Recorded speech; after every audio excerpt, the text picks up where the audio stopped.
Range of movement.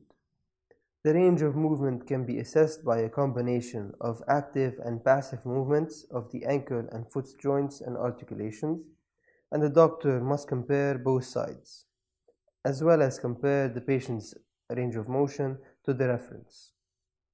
Furthermore, this sequence of movements must be performed with the patient's knee flexed at all times. The passive range of movements relies solely on the actions of the physician on the joints. These actions are normally preceded by a thorough explanation about the maneuvers as well as requesting the patient to be relaxed. Subtalar joint neutral position. It is the position in which the foot is neither pronated nor supinated. STJNP acts as a reference point for SCJ prom and for lower extremity measurements. The doctor also uses this position for orthosis fabrication and casting. Passive ankle inversion and eversion.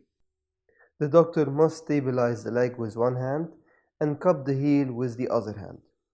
For inversion, he or she tilts the foot away from the midline, whereas for the eversion, he or she tilts it towards the midline.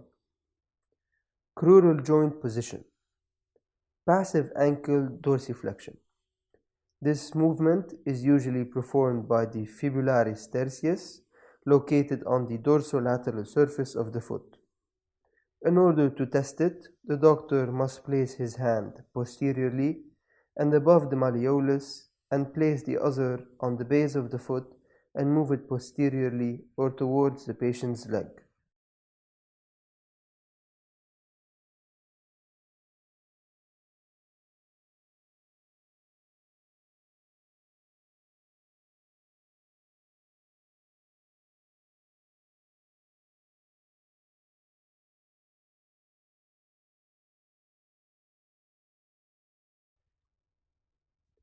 Passive plantar flexion.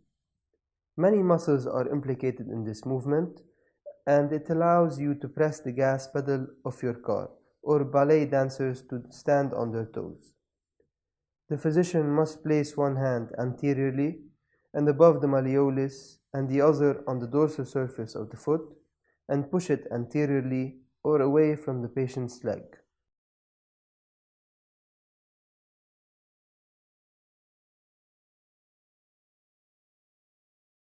The doctor can also assess adduction and abduction by testing the mid-tarsal joint.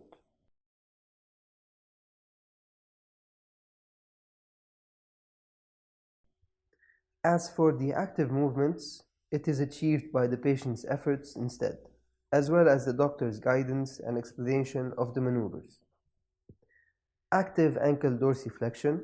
The doctor asks the patient to draw his foot and toes toward his legs.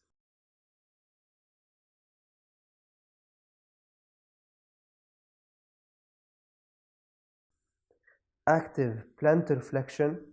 The doctor asks the patient to point his foot away from his legs.